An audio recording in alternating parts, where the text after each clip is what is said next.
Welcome to Paranormal or Reality. On today's video, we explore some ghost stories from around the country that will keep you up at night. Now make sure to like and subscribe for more content like this. Let's begin. From 2010 to 2011, my family lived briefly in an early 1900s house in Ashland, Kentucky. The house was 3 floors, with the 3rd floor being a converted attic. My older sister's bedroom was essentially the whole 3rd floor, while my younger brother and I shared a room on the 2nd floor next to my parents. For my siblings and me, there was a definite culture shift in moving to Ashland from Nashville, Tennessee. We went from a more suburban area, a somewhat more remote area of northern Kentucky. We were further in Appalachia, and the people were definitely different. We noticed it first in the behaviors of our next-door neighbors. The house on our left belonged to an old hoarder named Joan. The woman was rarely seen, but monstrous when she would confront my family and me. She didn't drive, but there was an old gray sedan filled to the brim with newspapers and trash that sat in her driveway for as long as we lived there. Her backyard was littered with ancient-looking antiques, statues, and furniture. After once finding my brother and I snooping around her yard laughing at all the junk she had collected, she made a statement along the lines of, "Ruth should straighten you out," and motioned back towards our house. We never thought much of it until our other next-door neighbor mentioned that a previous owner of our house was a longtime friend of hers named Ruth. Ruth had died in the house years before. Hearing that was more than enough to creep the hell out of my brother and me. Inside our house, it was my sister that first started having strange experiences. She was around 17 at the time, yet almost like a young child. She could hardly stay in the house by herself. She said that her bedroom scared her, and that she felt like something was in her closet. The 3rd floor had 3 closets, and the biggest one had 2 sliding doors. My sister mentioned that many times she would think the door was closed, look away, and then find it open without any explanation. At nighttime, there were a few times when she came downstairs knocking on my parents' door, asking for them to keep it down, only to notice that the noise wasn't coming from anyone in the house. It was muffled speaking that only my sister could hear in her room.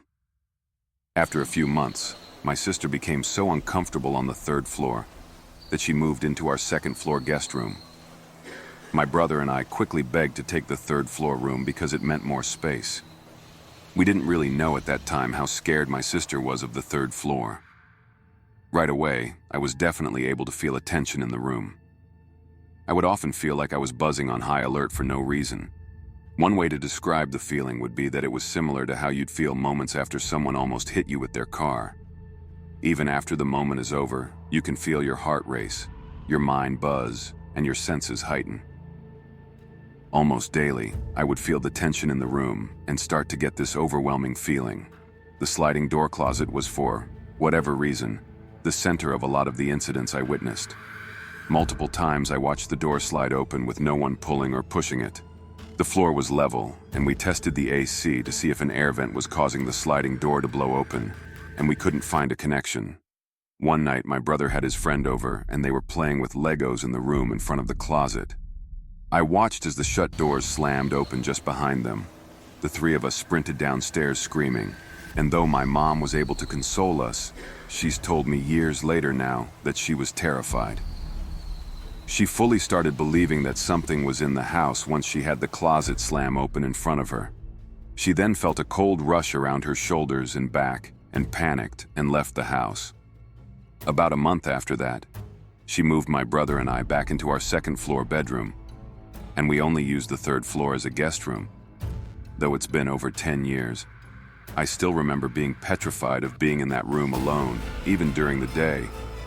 It was a very stressful point in my childhood, and I feel like I still attach a lot of negativity and bad memories to that time. I've never had other paranormal experiences outside of this, but my experiences in Ashland were so strong that it is tough for me to be a skeptic. Something is truly in that house, and it could very well be a ghost named Ruth. I was talking with some friends from high school, and one of them recounted this story. I figured this would be a good place to share it. Years ago, I went to high school in Waterloo, Iowa. It wasn't a tiny town like River City, but it wasn't Des Moines either.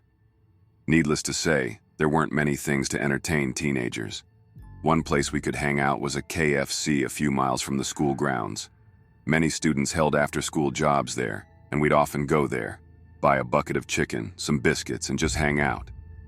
As long as we didn't cause a ruckus and bought stuff, management generally didn't care.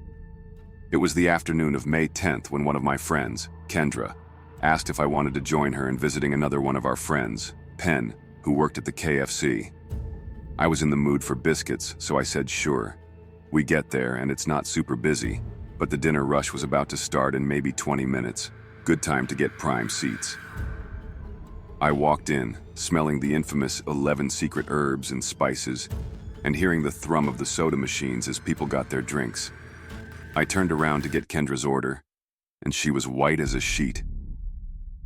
She was standing in the doorway, her knees knocking and looking behind the counter like staring at a venomous snake ready to strike.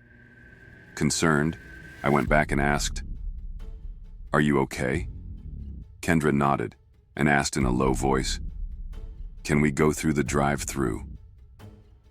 I don't feel so good."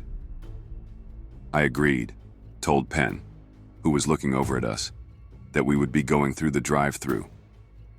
Kendra and I got in the car, got our order through the drive-thru, and sat in my car.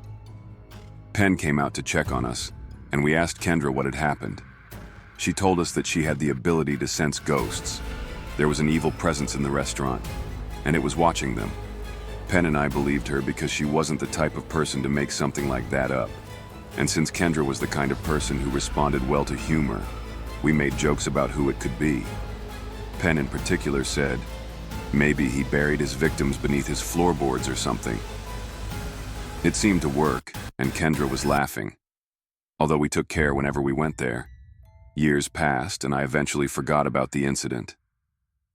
Until one night last year when I was listening to a podcast about serial killers. The episode that night was about John Wayne Gacy, the killer clown who killed at least 33 young men and buried them under the floorboards of his home just outside of Chicago. Before he started his killing spree in Chicago, Gacy managed 3 KFC restaurants in Waterloo, Iowa that his father-in-law owned, and it was in Waterloo where he had his first brush with the law, assaulting a teenaged member of the young Jaycees. The thing that sent chills up my spine was the date of Gacy's execution, May 10th. I grew up in rural Nebraska, and as our house was quite old, we've had a number of unusual occurrences. I'm an adult now, but I wanted to make sure I wrote down these memories before the slow march of time fades them away. Please enjoy my childhood ghost stories. When I was 7 years old, my family moved from suburban Omaha to the countryside of northern Nebraska, the same region where my father was born and raised. We purchased an old homestead, built in the 1800s, and renovated it to fit our growing family. I remember being amazed when my dad showed me the ancient logs they'd extracted from the walls while remodeling the home, proving the incredible age of the structure. Dad held onto the logs, and I believe they're still in a shed somewhere on the property. When the house was finally ready for us to move in, no activity immediately began, at least to my knowledge. Being an amalgamation of an old cabin, a farmhouse, a bungalow, and then a modern construction, the house became something of a labyrinth to navigate, and so it was easy to get spooked while retrieving a can of tomato preserves from the basement or trying to find the bathroom at night in the long hallways. But I don't remember anything particularly paranormal until after we'd lived there for a fair amount of time. I was 10 when my youngest sister was born, and as infants are prone to waking up several times a night, my other 2 sisters and I shared a bedroom. We had bunk beds and a toddler bed all in one room.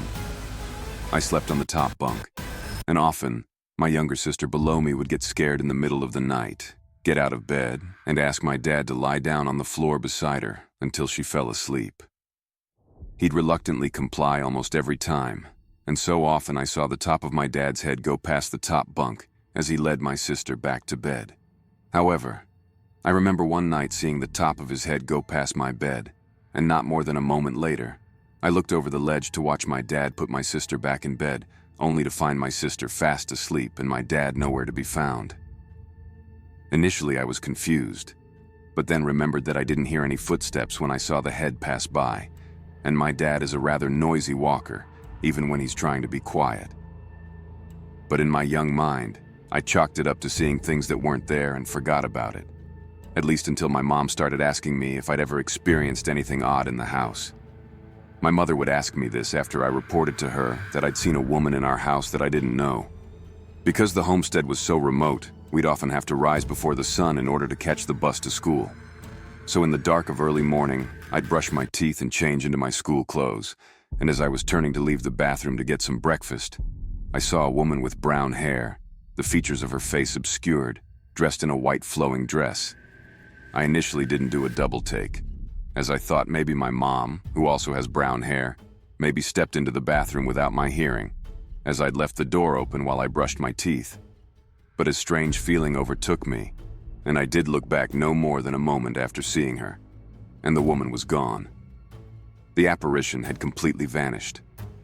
I staggered backwards out of the bathroom into the hallway, almost more confused than scared, but frightened nonetheless. I told my dad, and then my mom when I got home from school. That's when she asked if I'd experienced anything else that might be paranormal, or as she called it, spiritual. So I told her about the woman in white, as well as the shadow I'd seen pass by my bed. But then there was one other story I'd almost forgotten about, and one that she'd forgotten also. It wasn't more than a few months earlier that I was in my dad's makeshift basement office, doing homework on the only desktop computer our family owned, when I heard a voice behind me. "That's some nice work, Sonny," the voice said, and pretty clearly I recognized it as my grandmother. Great-Grandma Alice lived a few miles up the road on a farm of her own, and so it was pretty common that she'd visit. "Thanks, Grandma," I mumbled, engrossed in my work. I finished a little while later, and coming back upstairs, I asked my mom if Grandma Alice had already gone home. She looked at me quizzically and said that Grandma had never been over. I told her that I just heard her voice downstairs. "You must be hearing things," she said, returning to the food she was preparing for dinner. While my mother was dismissive at the time, when she asked if I'd ever experienced anything spiritual in the house, she began taking notes, listing off everything I'd seen and heard. I guess there is something of a spiritual sensitivity that runs in her side of the family. She, as well as my grandparents, have several stories of ghostly and demonic encounters that I'd love to share in further posts. I have another story that took place in that house. Thanks for tuning in. Watch another video if you dare.